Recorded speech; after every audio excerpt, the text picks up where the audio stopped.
Muito boa noite, sejam bem-vindos já ao Pontos de Vista. Cá estamos, como fazemos habitualmente, aos domingos, para um olhar para os principais acontecimentos da semana. E o grande acontecimento da semana foi, sem dúvida, a tragédia que se registrou na lixeira do Leme. Nos assuntos tentámos ser destaque aqui neste nosso programa. Boa noite, Tomás. Boa noite, Sr. Salema. São os nossos comentadores residentes. Vamos olhar os temas escolhidos pelos nossos comentadores.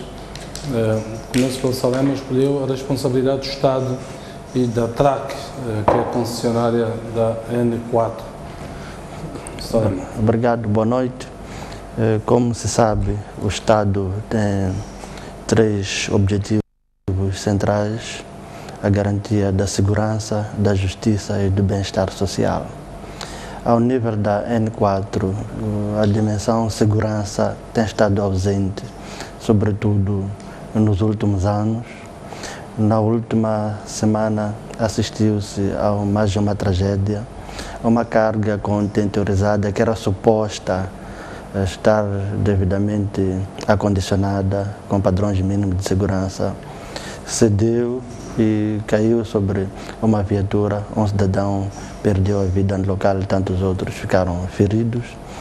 Na verdade, este episódio ganha apenas notoriedade pela mediatização do mesmo, eventualmente tendo em conta a qualidade dos sujeitos envolvidos.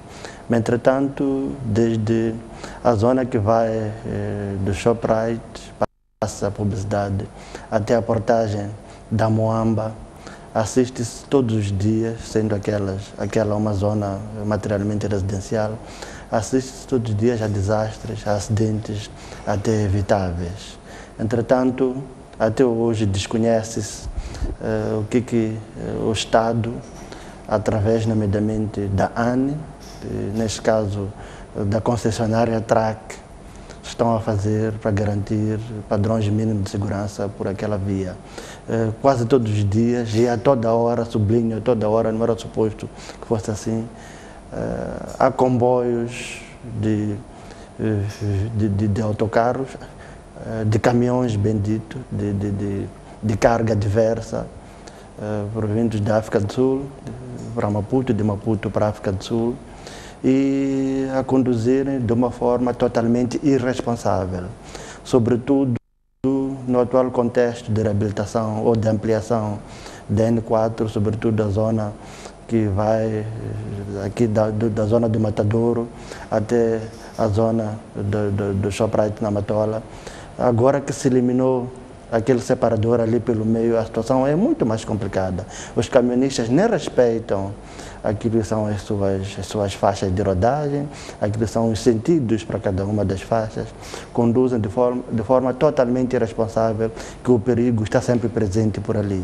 Entretanto, naturalmente que o ponto de partida de tudo isto há de ser o contrato de concessão entre o governo e a TRAC. A TRAC tem sido interpelada por várias organizações da sociedade civil, por vários jornalistas, no sentido de disponibilizar o contrato, não o faz, o que mostra que nem teme aquilo que eventualmente pode ser uma reação do próprio Estado quanto àquilo que são as regras em vigor, aquilo que são os princípios do próprio Estado de Direito. Então isto é muito preocupante. Há uma concessionária no nosso... As concessionárias estão abrangidas pela lei do direito à informação, da obrigatoriedade de prestar informação. Exatamente, exatamente. Então, este contrato devia ser público, na verdade. Exatamente, na verdade uma concessionária faz a vez do Estado.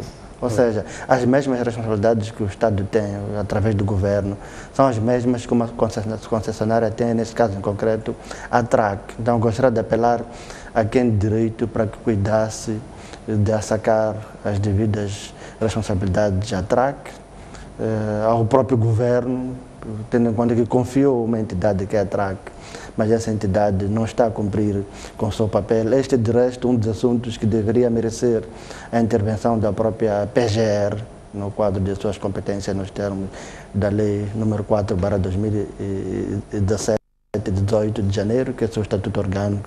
Entretanto, nada vemos que se assemelhe a isso. Isto é mesmo preocupante crianças a ficarem órfãs, famílias a ficarem desestruturadas. Mas, entretanto, quando é a vez de incrementar as taxas, vemos num único ano, como em 2017, por 2 ou 3 vezes a TRAC procedeu ao incremento das taxas. Mas, em contrapartida, não vemos nada em termos de promoção da segurança dos utentes daquela via. Basta dizer que desde a zona do Shoprite até a portagem da Moamba não há nenhuma iluminação, o que é preocupante. Gostaria, por esta via, de apelar a quem de direito para que cuidasse, no mínimo, de assegurar que houvesse segurança dos utentes daquela via, por um lado. Por outro lado, ponderasse a introdução de um horário para o uso da via pelos caminhões, porque não podem os caminhões continuar a circular nos termos em que o fazem neste momento,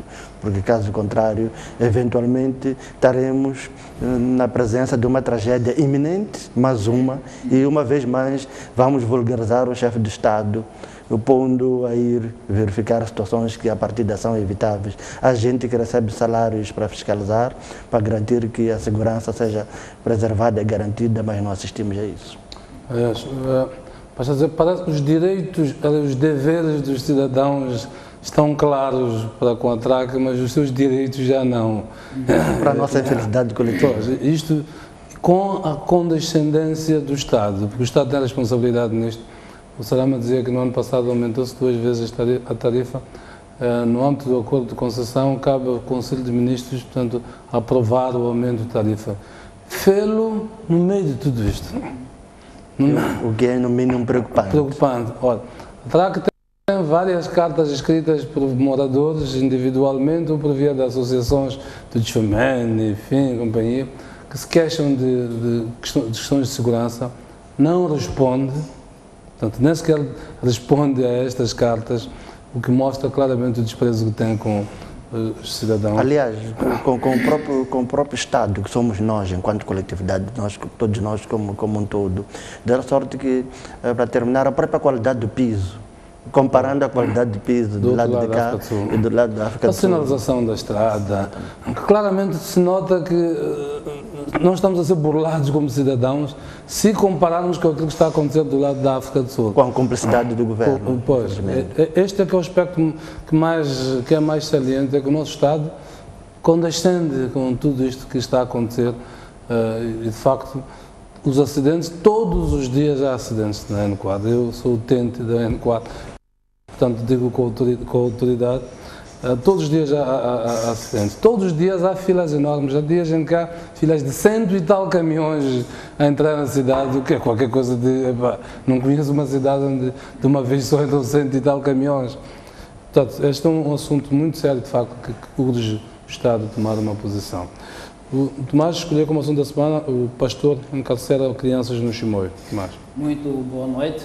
Antes do meu tema da semana, queria também me associar aos colegas sobre a preocupação que é legítima em relação à N4 na parte de Moçambique. Realmente a segurança nesta faixa está colocada em perigo, sobretudo por causa desta avalanche jamais vista de caminhões que bloqueiam e concorrem com os carros ligeiros de pessoas que vivem na zona de circulação desta via.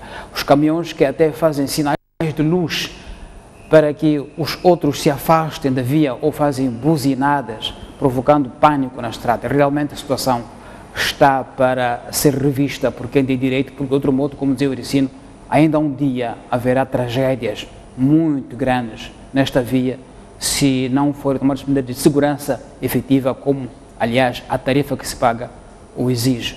Em relação ao meu tema da semana, a imprensa esta semana noticiou que um pastor com uma igreja que ele próprio diz que não tem nome, tem mantido em cárcere privado dezenas de crianças desde o mês de dezembro, dizendo que as está a indoutrinar na fé cristã, ou seja, que tipo de fé ele está a seguir. Este episódio parece algo isolado, mas a mim chama a atenção porque são situações muito comuns, muito repetidas pelo país fora, em que pessoas das diferentes matizes com intenções inconfessas se arvoram em pastores, em padres, em seja o que for que quiserem dar o nome, e embrutecem pessoas, exploram pessoas e fazem extorsão a pessoas e, portanto, aliciam e alienam a população moçambicana em todos os cantos do país. Eu já aqui falei desse assunto há umas semanas, mas eu quero repetir que o Estado não pode, em nome da verdade religiosa, ficar indiferente a processos de embrutecimento sistemático da população e da sua extorsão contínua por parte de fariseus, impostores e falsos religiosos que proliferam pelo país e que aumentam a pobreza das pessoas, retiram as crianças da escola, retiram as pessoas dos hospitais, alegando que essas igrejas, podem curar doenças que nem o hospital pode curar.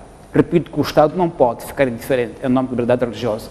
O Estado deve usar os seus meios, processar judicialmente as pessoas que prejudicam a sociedade, apregoando e extorquindo pessoas por todo o país em nome de fé que não se comprova. O caso do Chimoio é apenas um episódio. Há de haver muitos, certamente, pelo país fora, que todos os dias nós ouvimos falar e parece que não há ação do Estado para que ele assuma a sua parte de garantir que o povo tenha segurança, viva em paz e não se piore a sua pobreza através de extorsão por parte desses falsos religiosos que proliferam pelo país todo. Muito bem, vamos então aos assuntos que elegemos. Como eu disse, esta semana tivemos uma tragédia, mais uma, desta vez na lixeira de Hulene, em que morreram 16 pessoas e várias outras ficaram feridas. Sr. Salema, vou começar por ti hoje. Queria ouvir a tua análise a todo este assunto que vivemos esta semana e que culminou então com esta tragédia. Em primeiro lugar, solidarizo-me com as famílias que perderam seus entes queridos na última segunda-feira, na já denominada tragédia de Hulene. Na verdade, o que ocorreu na lixeira de Hulene expõe aquilo que são as nossas fragilidades como Estado, como país, em termos gerais, no que a gestão pública diz respeito, no que a proteção do ambiente diz respeito, no que a valorização do mais importante bem jurídico que é a vida diz respeito também. Acho que duas principais perspectivas podem ser convocadas para a análise daquilo que aconteceu.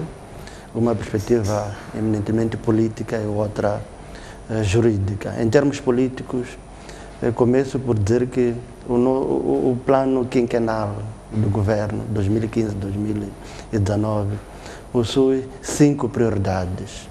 A quinta prioridade é aquela que envolve a questão de gestão do ambiente, de resíduos sólidos, denomina-se assegurar gestão sustentável e transparente dos recursos naturais e do ambiente. Este pilar estratégico do governo, nos termos do seu plano quinquenal, possui várias áreas estratégicas. Na sua área estratégica segunda, nomeadamente sob a responsabilidade do Ministério da Terra, Ambiente e Desenvolvimento Rural, logo no primeiro ano de governação, em 2015, estava prevista a elaboração de 5 planos de encerramento de igual número de lixeiras em 5 capitais provinciais, nomeadamente Matola, Maputo, Nampula, Quelimane e Pemba.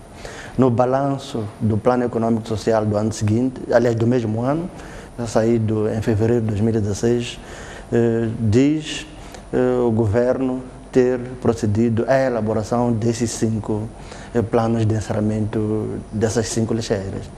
Entretanto, diz tê-lo feito com uma execução orçamental de apenas 1%.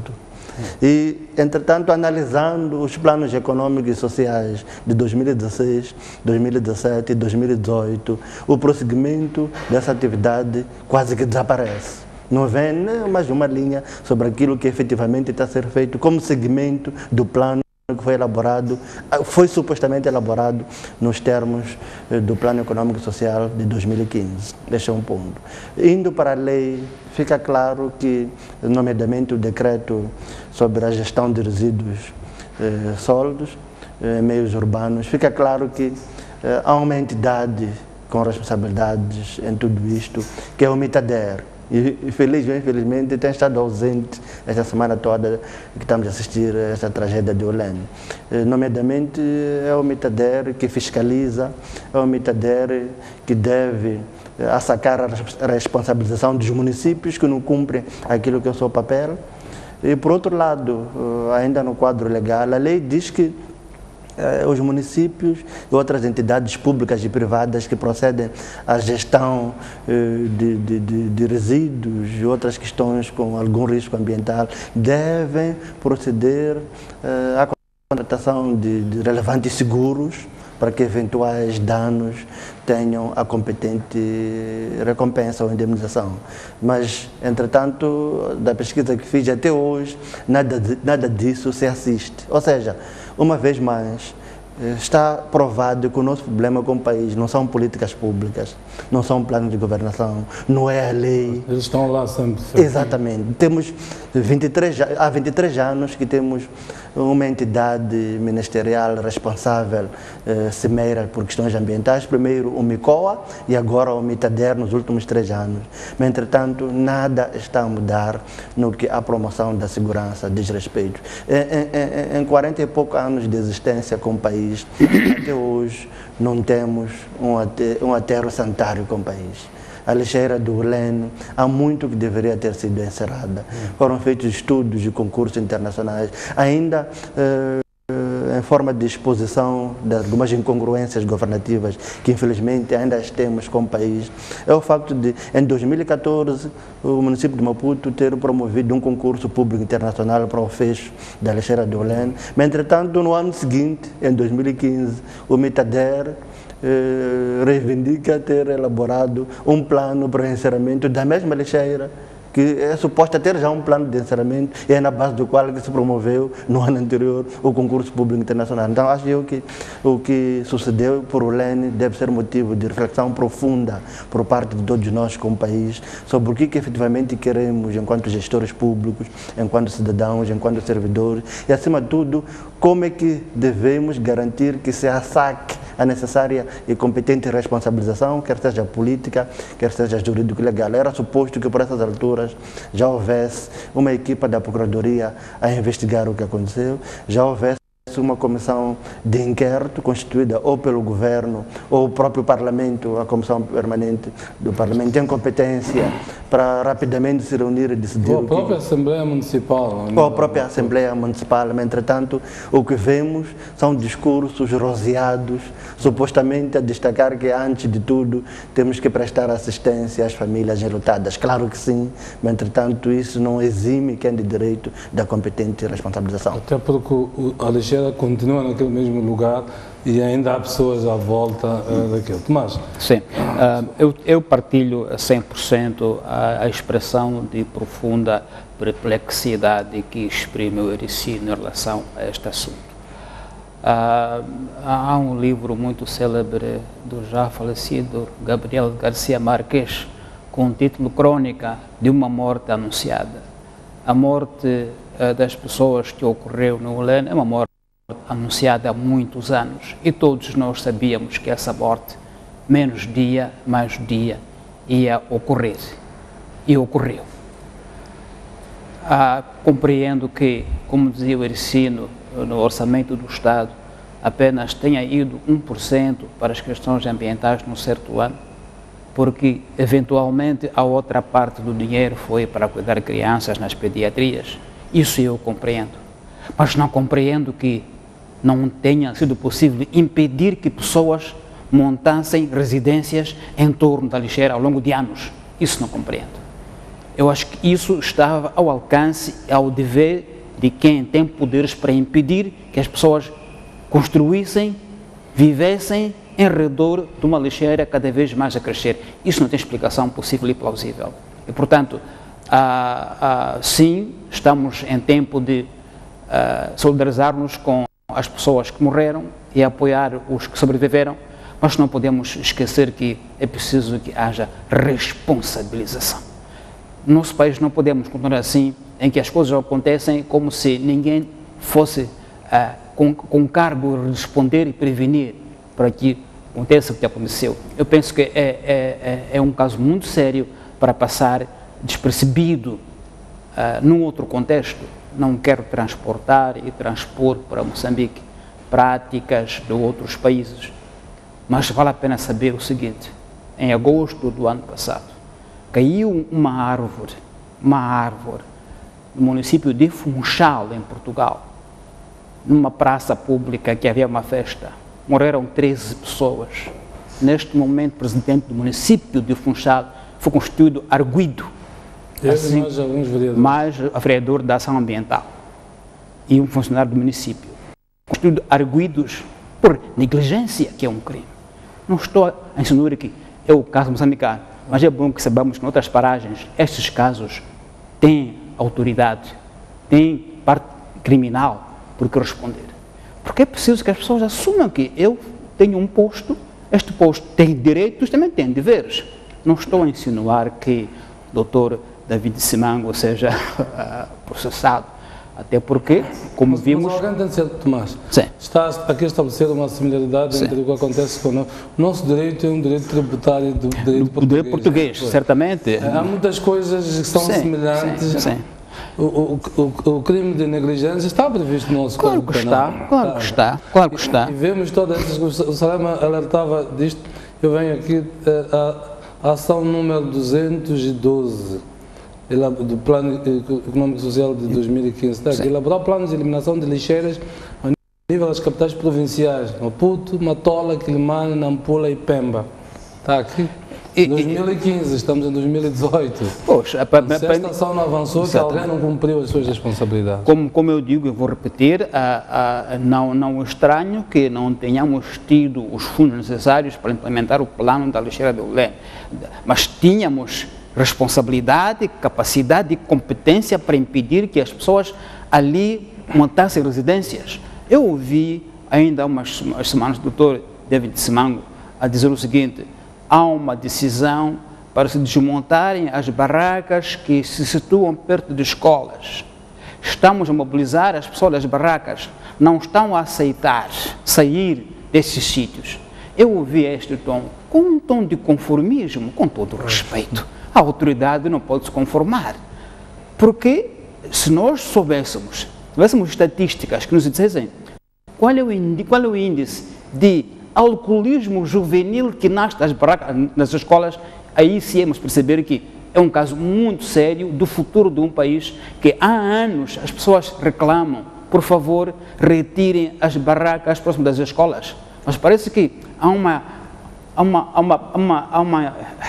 atuação eleitoralista que pode muitas vezes virar-se contra quem a promove.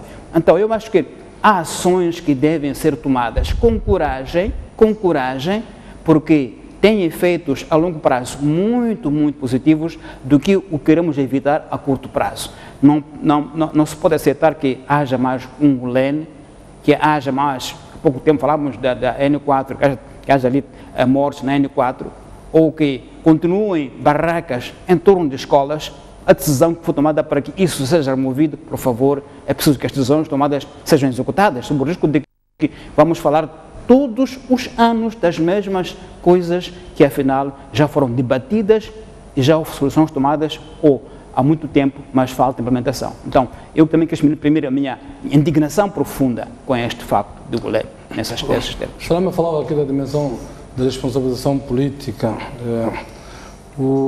Mencionava o facto de estar este objetivo no Ministério da Terra, do Ambiente, Terra, Organização Ambiental, estar ali no Plano Econômico de 2015, não ter acontecido nada neste entretanto.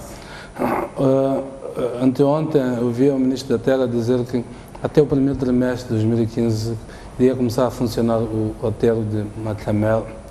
Ou seja, de repente temos uma tragédia e temos uma reconfiguração dos objetivos, aquilo que em 3 anos, portanto, não foi feito, estamos a dizer que vamos fazer agora praticamente num espaço de 1 ano.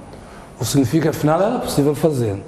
Era possível evitar tudo aquilo que aconteceu, tanto em torno do ULEN. E é isto que nos traz, portanto, alguém não cumpriu com aquilo que era a sua responsabilidade relativamente ao encerramento de ULEN. Depois, os municípios têm o privilégio de execução prévia, portanto, se tomam decisões, não precisam ficar à espera que os tribunais as confirmem para as executarem. O que significa que o município, entendendo, passei um dia antes daquele acontecimento,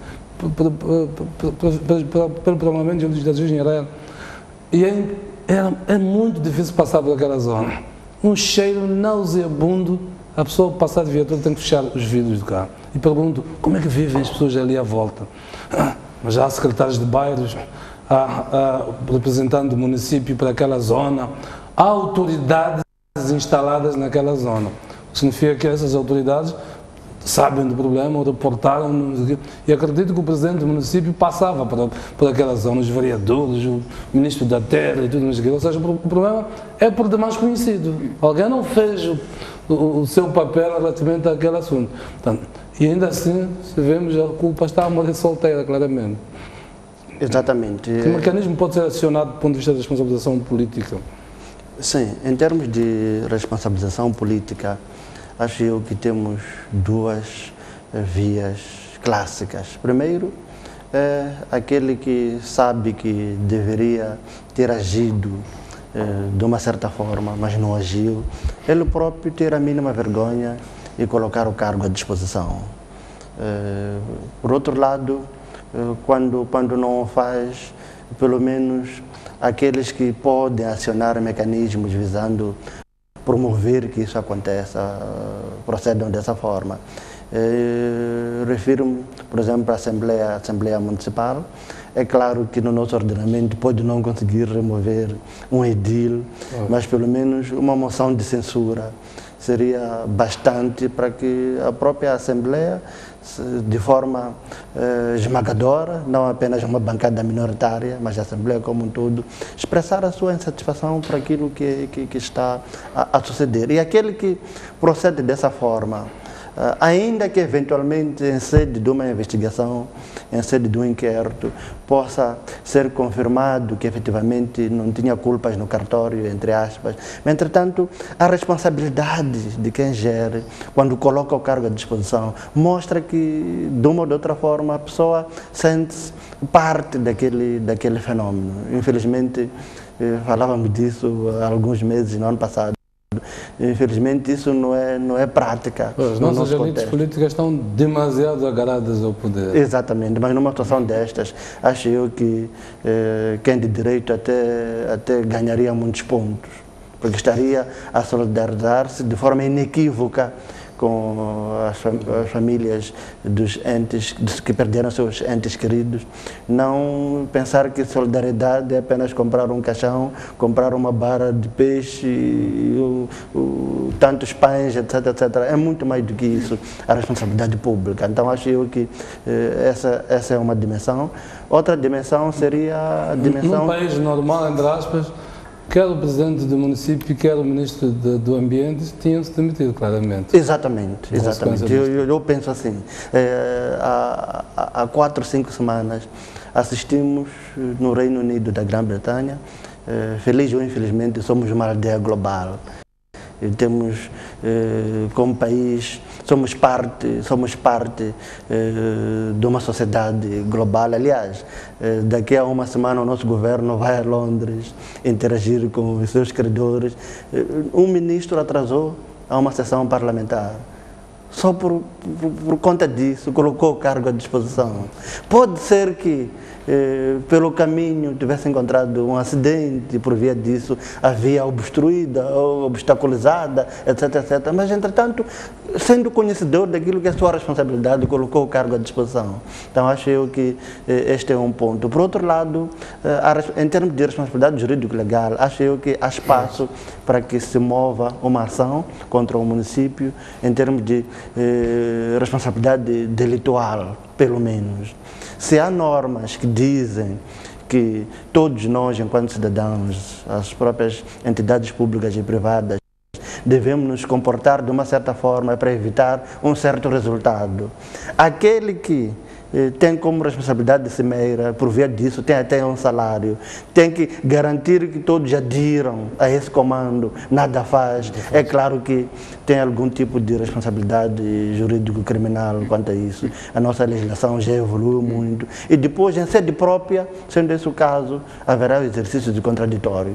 Claro, qualquer um goza de presunção de inocência, claro, até condenação judicial definitiva. Claro. Mas, entretanto, pensar que tudo se resolve com algumas palmadinhas aos familiares das vítimas, acho que é um grande insulto a todos nós como nação civilizada. Não era a altura do Ministério Público já ter feito o terreno, pelo menos promover um inquérito penal?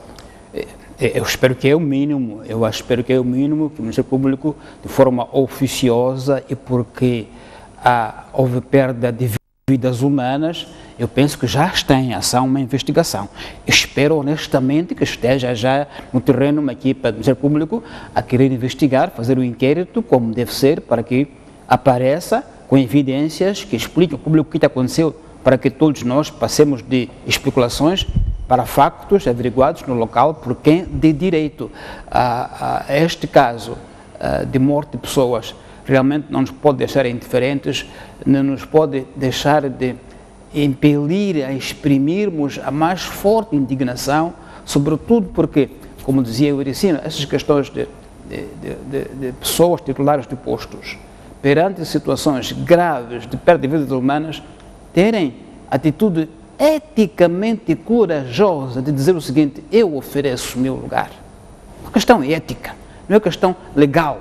A questão de dizer o seguinte: eu assumo dentro de mim que posso não ser, em termos objetivos, responsável, mas tenho a carga ética de dizer o seguinte: falhei e, portanto, coloco o meu lugar ao dispor. Na nossa sociedade não temos esta prática. Eu acho que é preciso que cultivemos esta prática de a pessoa mostrar humildade perante as pessoas, perante quem o elegeu, dizer assim: eu humildemente ofereço o meu lugar, porque foi sob o meu cargo que isto aconteceu. Não é? Não quer dizer que a pessoa perca o lugar, porque pode ser que quem o elegeu diga: não, volte, ocupa o seu lugar, compreendemos a sua posição ética, mas é preciso mostrar um pouco esse sentido ético de que houve perda de vidas humanas na nossa sociedade, que se calhar em termos motivos eu sou a pessoa que deve mostrar a cara em primeiro lugar. Nós temos que chegar a um ponto em que, em algum momento, na nossa sociedade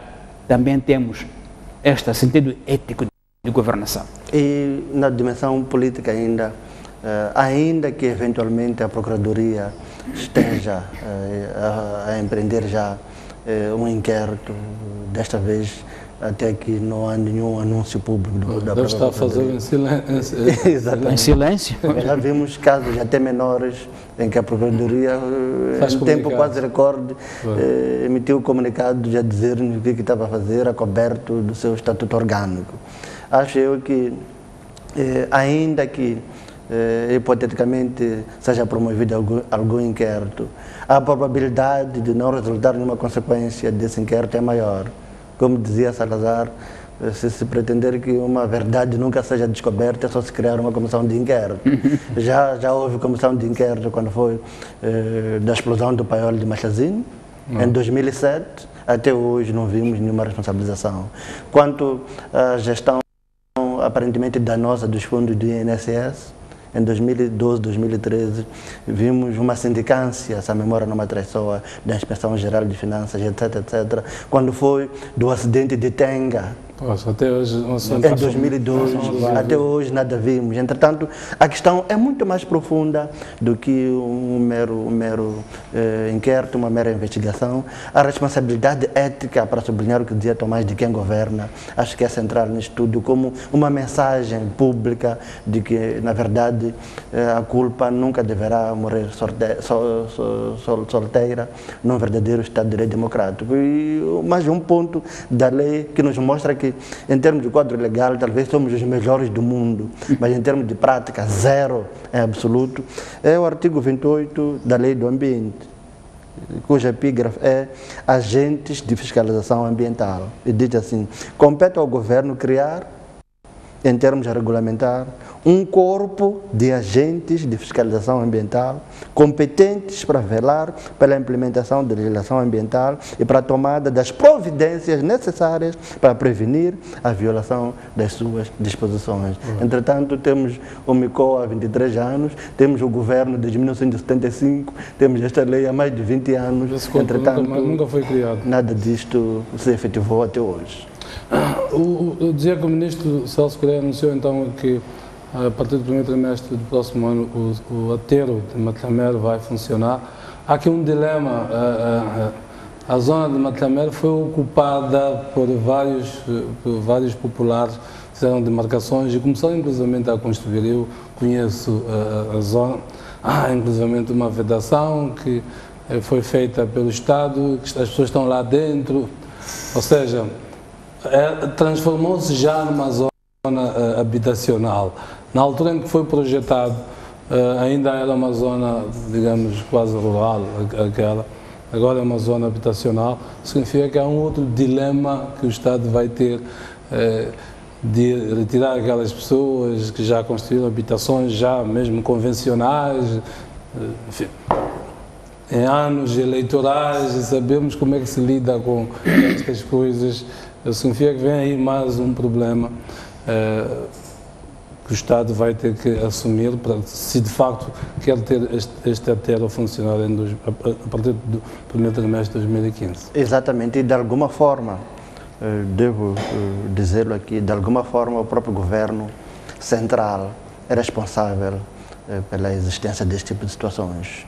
Nós já verificamos a miúde certos municípios pelo país, o município da Matola, se a memória não me traiçoa também, a empreenderem ações visando promover a responsabilização daqueles que edificam blocos habitacionais ou construções para outra finalidade em áreas reservadas ou sem a competente autorização. Mas, entretanto, vimos há 3 anos, se a memória não me traiçoa, um membro do governo central, acho que foi a ministra Carmelita Namachulua, da Administração Estatal e Função Pública, dizer que as pessoas construíram com muito sacrifício e que, entretanto, era bom que se deixasse as pessoas por lá. Em alguns casos, na Matola, houve quem até construísse... Na estrada. Sim, sim. E tendo em conta o peso do político sobre o judicial, o procedimental no nosso país, vimos todo o município a parar com aquilo que estava a ser feito.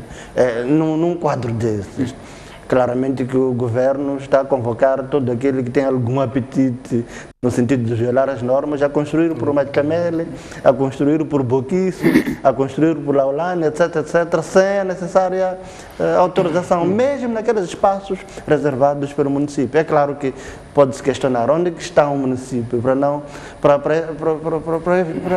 cuidar de evitar que tal suceda. Exatamente.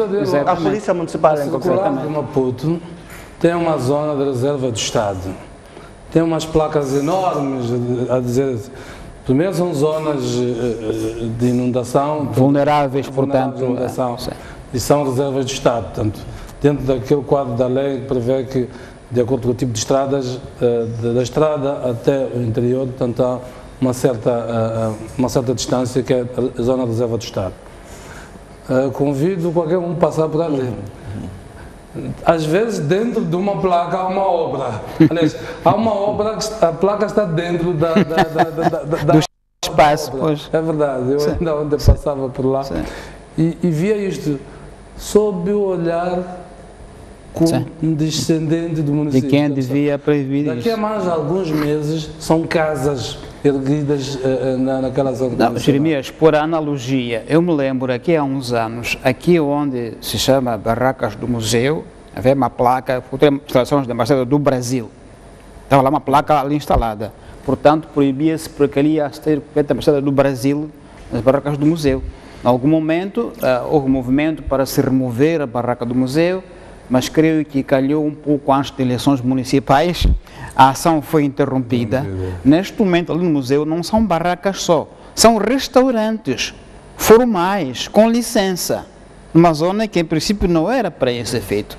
Agora vamos demolir barracas do museu, mas tem lá restaurantes formais, não são pequenas mesas ao redor com com 5 copos, como era no princípio. Portanto, o Estado diz uma coisa que deve ser feita, mas finge que não vê, que não se faz o que ele diz, depois no fim diz, bom, as pessoas fizeram isso com muito sacrifício, mas fizeram sobre a lei e ninguém foi capaz de, a tempo e horas, impedir que a lei fosse violada. E depois fica tarde, com consequências políticas, quando se quer demolir, como é o caso das construções nos municípios desordenadas, que tapam até vias por onde devia correr a água.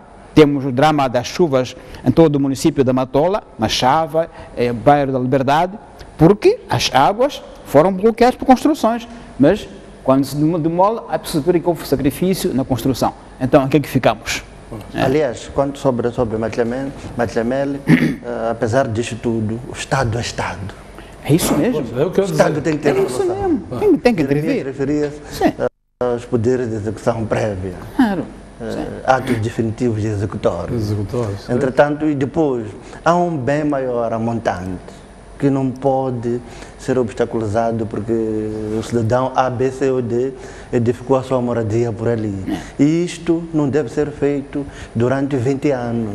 Em 2, 3 meses, com responsabilidade, o Estado pode cuidar de iniciar e terminar todo um processo. Este é que é o ponto. Muito bem, só para fechar este ponto, lembrar que falámos muitas coisas aqui. A circular foi uma estrada construída agora, não tem iluminação a circular. A gente pergunta, 300 e tal milhões depois, é possível uma pessoa construir uma casa sem luz? A gente pergunta, não tem. Estava um engenheiro que não tem um sistema de drenagem das águas. Situações que se estão a verificar com aquelas populações que se amotinaram devem-se ao facto de que a estrada não tem onde despejar a água. Portanto, a água é despejada para as casas das pessoas. A gente se pergunta, é possível construir uma estrada daquela dimensão sem pensar em 2 destes elementos básicos numa estrada? Aliás, Jeremias, isso deveria ser objeto de uma...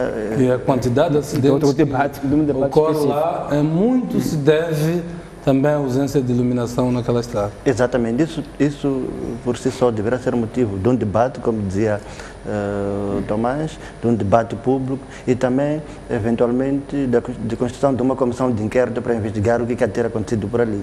Na teoria de corrupção, temos uma modalidade de corrupção que é corrupção técnica. Pode ser que o projeto primitivo previsse isso tudo, mas no quadro de execução pode ser que, sublinho, é uma hipótese, pode ser que as partes envolvidas acordaram em retirar certas situações da obra para torná-la menos dispendiosa e por via disso aqueles recursos podem ter tido um certo destino que não aquele que era suposto. Então tudo isto... Pois, será mesmo curioso para saber o que é que aconteceu na circular. Porque em princípio não é aceitável uma obra daquela qualidade não prever vias para a água correr. Qualquer engenheiro, todas as empresas estiveram envolvidas por ali, os fiscais, naturalmente que têm ciência disto tudo. Pois, será curioso então perceber o que aconteceu. Vamos avançar então para o segundo assunto.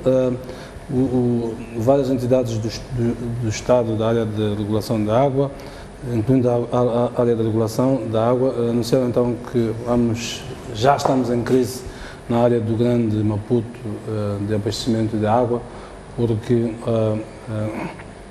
portanto, as fontes de abastecimento não estão a ter, digamos, a capacidade necessária de armazenamento da água, nomeadamente a barragem aqui do Corumara. Tomás, queria começar por ti.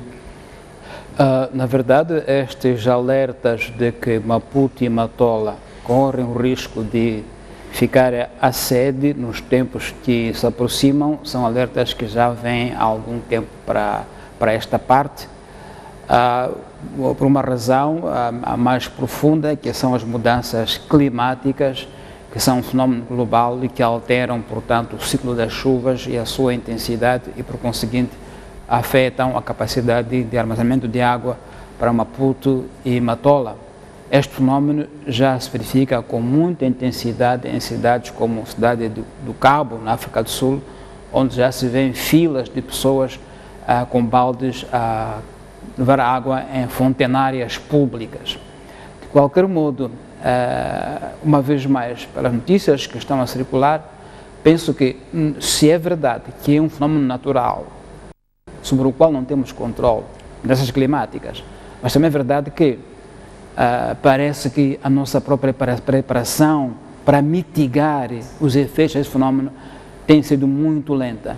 Eu li agora, semana passada, que só agora é que enviamos técnicos para a Universidade de Cape Town para irem estudar formas de mitigar as consequências deste problema. Só agora. Mas as questões nessas climáticas são questões que duram já mais de 10 anos e, portanto, houve alertas mundiais sobre este fenómeno.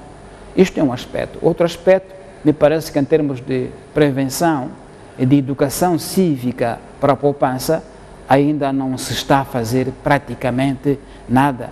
Eu posso mencionar um aspecto que é muito visível para quem anda, por exemplo, na Matola, nos bairros da Matola, mesmo Maputo, o fenómeno dos chamados car wash.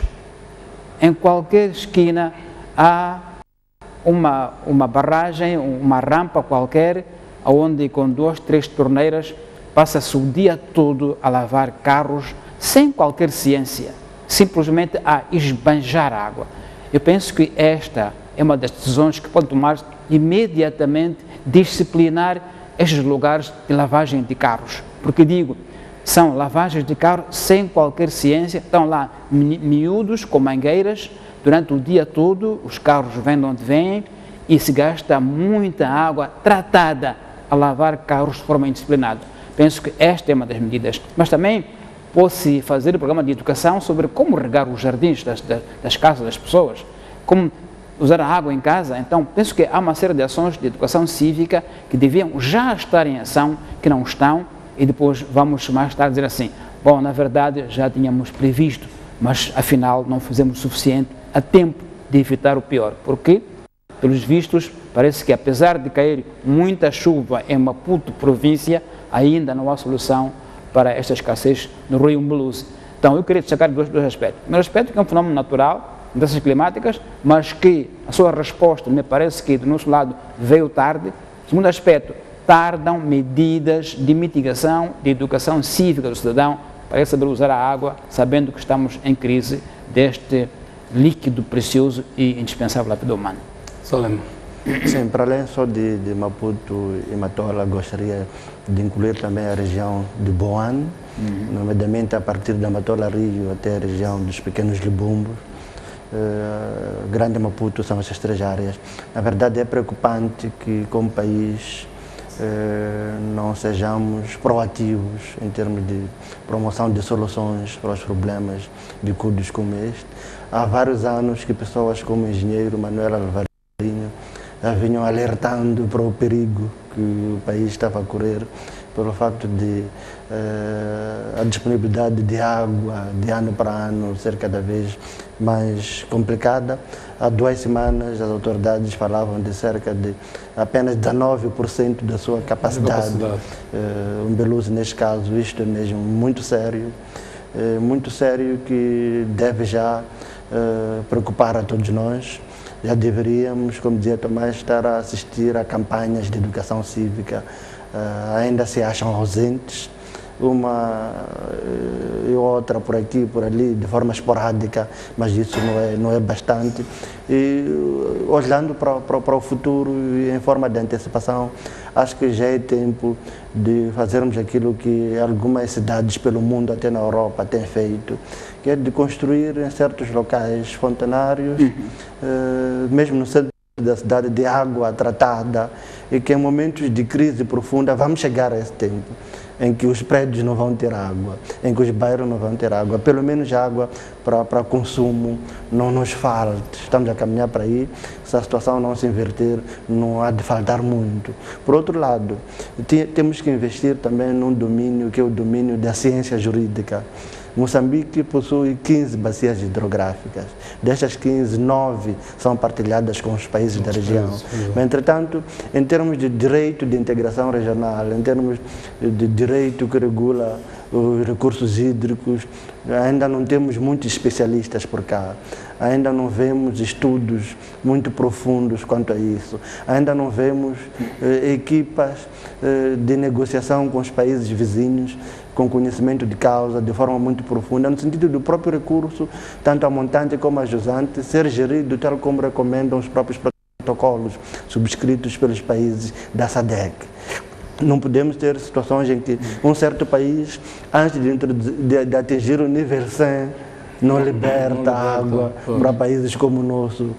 Então isto é mesmo preocupante. Acho que as universidades têm que rapidamente se envolver nisto. Sei que a UEM tem um centro de direito regional há vários anos, mas entretanto parece que tem tido escassez de recursos financeiros para investigação, para estudos comparativos.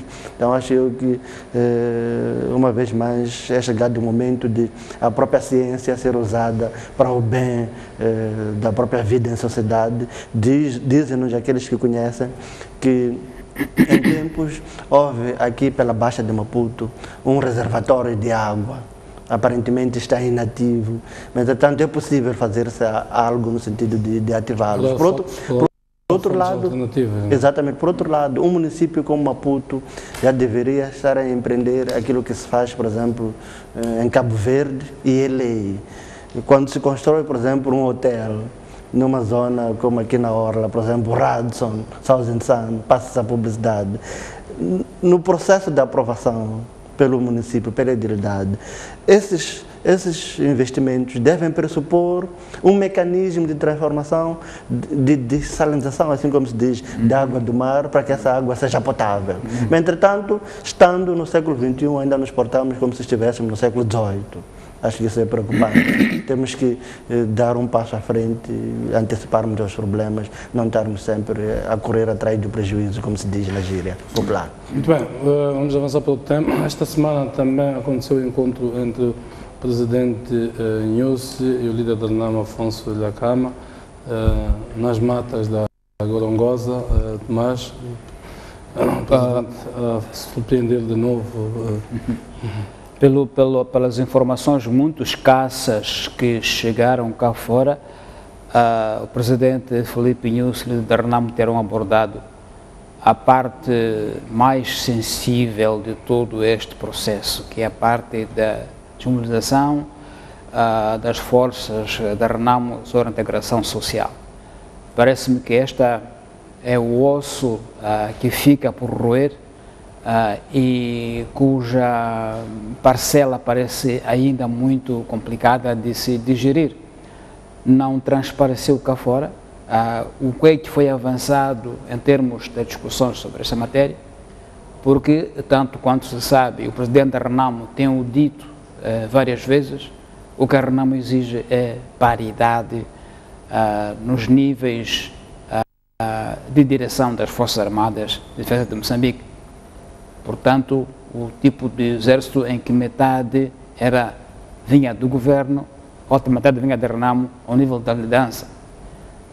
Porque a RENAMO reivindica que em 2010 ou 11, salvo erro, houve uma desmobilização de grandes números de seus oficiais do exército. O governo, na altura, disse que eram reformas naturais por idade, por tempo de serviço. Mas a RENAMO entendeu isso como fosse uma decisão política da sua exclusão daquilo que ela acha que é parte do Acordo Geral de Paz. E, portanto, a RENAMO não desarma enquanto não encontra aquilo que ela entende ser lugar de destaque nas Forças de Defesa e Segurança. Do ponto de vista prático e teórico, há sempre uma dificuldade de compreender como é que se pode fazer um exército na base de paridade. Porque um exército é uma máquina, uma instituição, com estruturas próprias, com ciência própria de ascensão a graus de oficiais que não é por acordo político, porque há critérios científicos que devem ser obedecidos. Portanto, não sei, eu me lembro, quando foi das célebres 100 rondas na Justiça, o ministro Pacheco a vir a público dizer que isto é uma aberração, não há no mundo um exército desta maneira. Não sei se há um avanço entre as partes para que isso se conclua. De outro modo, os acordos sobre descentralização, se não forem cimentados pelo acordo sério em que a RENAMO se desarme, não teremos dado grandes avanços. Portanto, não temos informação, pelo menos do meu ponto de vista, sobre que avanços foram alcançados entre os dois líderes no debate desta questão crucial, que é desarmar finalmente a RENAMO e ficar um partido civil como todos os outros partidos políticos em Moçambique. E desarmar com garantias. Com garantia de que, sim, porque afinal, depois de 20 anos de paz, vimos que afinal Renamo não estava desarmado. Não estava desarmado. Este é de facto um dos momentos críticos e a forma como for conduzido o processo vai ser determinante para o seu sucesso. Porque como se viu, a Renamo tem novos homens. Jovens, nada a ver com aqueles... Porque todo o pressuposto da Renamo, da descentralização, é o pressuposto de que ela está convicta que indo às eleições há de haver províncias que vai ganhar. Não as ganhando e não estando desarmada, ficamos na estaca zero. Então, esta é uma questão central. Salem. Vou dizer algo em torno do qual gostaria de estar enganado. Por equiparação, nós, como país, estamos naquela situação de um cidadão ou de outra pessoa, coletiva, pública ou privada, que decide prosseguir com a edificação de um certo bloco habitacional, suponhamos, vertical. Depois da estrutura, a redição, tudo isso procede com o primeiro andar, segundo andar, por aí fora. Entretanto, sem que antes acondicionasse se as fundações são compatíveis com esse tipo de construção. Parece que há todo o risco de os ganhos, entre aspas, que já estamos a verificar a miúde na componente de centralização. Apesar de toda a crítica popular, há absoluto consenso entre a Frelimo e a Renamo sobre aquilo que deve acontecer. Mas, entretanto, há o potencial, como dizia o Tomás, de depois das eleições voltarmos a ter uma crise, talvez já vai ser muito mais profunda, até tendo em conta que a dimensão militar aparentemente não está a ser objeto de um consenso que seria consentâneo com o tipo de desafios que estamos a ter como país. A Renamo tem bem presente, que isto é óbvio até, que as concessões que tem conseguido é graças à sua capacidade de pressão militar, à propaganda militar. Entretanto, estamos a avançar com a descentralização, estamos a avançar nesse sentido, teremos em breve, ao que tudo indica, uma revisão pontual da Constituição da República, mas as questões militares ainda se acham controvertidas. Como eu referia na última semana, de minhas fontes próximas, sei que a Renamo, dentre outros, está a exigir que ela continue com um exército mínimo para garantir a segurança da Afonso Dhlakama, supostamente com base na confiança, ou, no sentido inverso, que esses indivíduos sejam formalmente integrados no exército, na polícia e por aí fora, mas que, entretanto, continuem sob as ordens da Afonso Dhlakama. Isto não pode ser. Um exército tem uma estrutura própria, essa estrutura não pode envolver situações tais. Então, este é um risco. Foi por se ter admitido isso que chegamos, em parte, ao que nós chegamos. Exatamente. Então, acho eu que isto é mesmo muito sério, muito preocupante e, como dizia Tomás, a informação disponível é por demais escassa. Os dois presidentes não disponibilizam nenhum detalhe, nem mínimo, quanto àquilo que está a acontecer. Para todos os efeitos, a parte do governo houve uma cedência clara e evidente no pacote de descentralização. Era uma das exigências da Renamo que houvesse descentralização. Já aconteceu, pode-se discutir, como já o fizemos aqui, em que moldes é que se vai processar essa descentralização. O que é certo é que uma das exigências da Renamo já foi conseguida, portanto, o governo cedeu. Era suposto que desta vez fosse a Renamo a ceder nas questões militares, portanto, para propiciar o entendimento, mas esta é a parte chave, crítica, onde a Renamo normalmente é muito cuidadosa e guarda sempre um trunfo na manga. Exatamente. E por isso é uma daquelas negociações imprevisíveis, na verdade. Eu penso que até se eu estivesse na Assembleia da República e tivesse alguma influência, eu ia pensar assim, por que é que eu vou avançar a discutir descentralização se não tenho a fundação do assunto resolvida antes? A questão militar é a questão fundacional do nosso processo. Se não tenho garantias de que realmente vamos para um processo de centralização em pé de igualdade, em como são partidos políticos, não há partidos políticos armados, porque de outro modo realmente é um pouco jogar no escuro. A Renamo já mostrou, e por várias vezes, que recusando as eleições, os seus resultados, ela recusa-as com armas.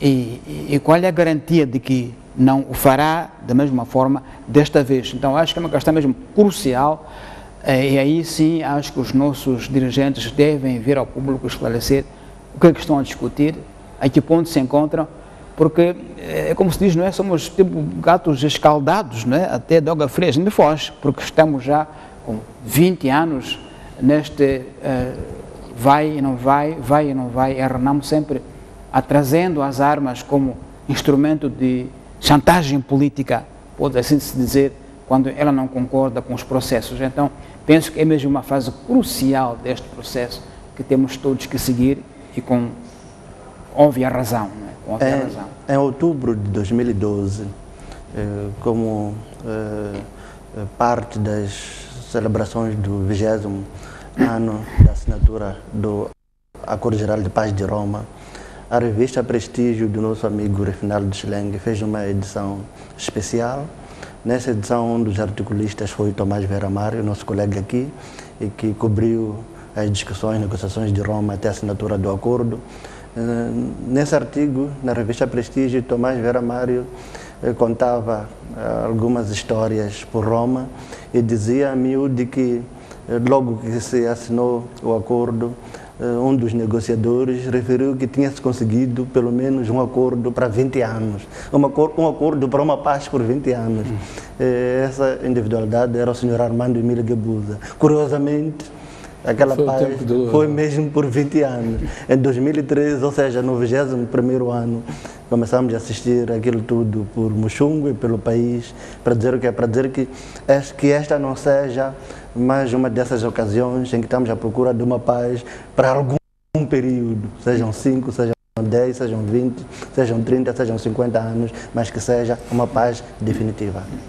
Porque o pressuposto de 20 anos era o de que, se 20 anos forem de paz, então durante esse tempo teremos eliminado todos os fatores de conflito. Pois. Então não haverá mais quem possa voltar à guerra, porque em 20 anos teremos reconciliado e desmantelado todos os fatores de violência. Afinal, não o fizemos, como prova agora. Tivemos paz e não nos reconciliamos. Pois não, exatamente.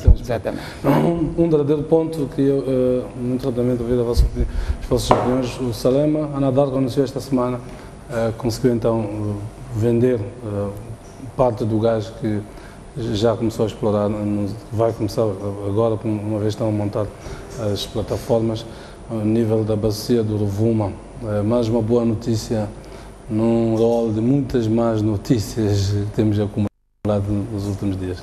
Exatamente, o setor extrativo, o petróleo e gás, sobretudo, é de capital intensivo.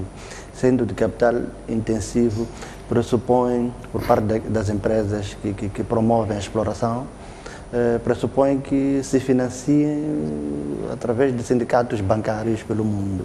E uma das exigências desses sindicatos, a priori, é que haja garantia de que o produto há de ter mercado. Então, o estabelecimento deste tipo de acordos, à partida, é naturalmente uma boa notícia. Há de ser naturalmente um elemento dinamizador daquilo que estamos a esperar muito como país para que se avance em termos vigorosos. Então é o que eu posso dizer por enquanto.